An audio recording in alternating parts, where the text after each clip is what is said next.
Hi friends, நம்ம இன்றைக்கி செய்ய போகிறது திடீர் கறி சோறு.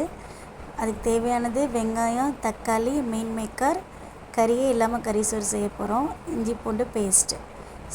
வானிலையில் எடுத்து எண்ணெயை ஊற்றி அதில் சோம்பு, பட்டை, கிராம்பு, ஏலக்காய், பிரிஞ்சி இலை இதெல்லாம் போட்டு நல்லா தாளிச்சிடணும். கருவேப்பிலை இருந்தால் கருவேப்பிலை போட்டுக்கலாம். அதுக்கப்புறம் வெங்காயம், தக்காளி எல்லாம் போட்டு நல்லா வதக்கி விடணும். வெங்காயம் பச்சை வாசம் போகிற அளவுக்கு நல்லா வதக்கிட்டு இஞ்சி பூண்டு பேஸ்ட்டையும் அப்பயே போட்டு அதில் வதக்கிடணும். அப்புறம் தக்காளி எல்லாம் போட்டு வதக்கிட்டு கொஞ்சம் மிளகாத்தூள், மல்லித்தூள், சிக்கன் மசாலா தூள் இருந்தால் போடுங்க. அப்படி இல்லைன்னா பிரியாணி மசாலா, சிக்கன் மசாலா தூள், சிக்கன் மசாலா தூள், கொஞ்சம் லைட்டாக உப்பு, எண்ணெய் விட்டு நல்லா அதை வதக்கணும். வதக்கையில் பச்சை வாசம்லாம் போகும். ஆல்ரெடி நம்ம சுடுதண்ணியில் வேக வச்சு எடுத்து வச்ச மீன் மேக்கரை புழிஞ்சு எடுத்து அதில் போட்டு தேவையான அளவு உப்பு போட்டுக்கலாம். மீன் மேக்கருக்கு பதிலாக உருளைக்கிழங்கு இருந்தால் அதை உருளைக்கிழங்கையும் நீங்கள் கட் பண்ணி போட்டுக்கலாம். போட்டு இதெல்லாம் நல்லா வதக்கணும். பச்சை ஸ்மெல் எல்லாமே போகணும்.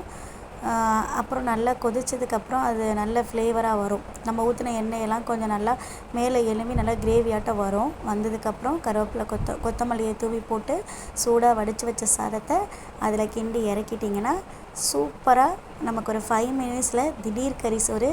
நம்ம குழம்பு இல்லை, என்ன பண்ணுறது எது பண்ணுறது யோசிக்க தேவையில்லை. இதை நம்ம டக்குன்னு செஞ்சு டக்குன்னு சாப்பிட்றலாம். இப்போ நைட்டு எங்கே வெளில போயிட்டு வந்துடும், லேட் ஆகிடுச்சு அப்படின்னா இது மாதிரி செஞ்சு சாப்பிட்லாம். குழம்புலாம் தேவையில்லை. இதுக்கு நம்ம தயிர் ஆனியன் வேணும் அப்படின்னா வச்சு சாப்பிட்லாம். அப்படி இல்லைன்னா எதுவுமே தேவை கிடையாது. கறி குழம்பு மாதிரியே இருக்கும். சாப்பிட செம்ம டேஸ்ட் அள்ளும். நீங்கள் சட்டி சோறு செஞ்சாலும் சட்டி சோறுமே சுட சுட சாப்பிட்டீங்க அப்படின்னா காலி ஆகிடும். ட்ரை பண்ணி பாருங்கள் ஃப்ரெண்ட்ஸ்.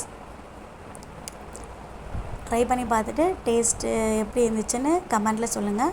சேனல் பிடிச்சிருந்துச்சுன்னா லைக் பண்ணுங்கள், சப்ஸ்கிரைப் பண்ணுங்கள். இன்றைக்கி சாப்பிட்டு செஞ்சு பாருங்கள். ஓகே ஃப்ரெண்ட்ஸ், பாய், தேங்க்யூ.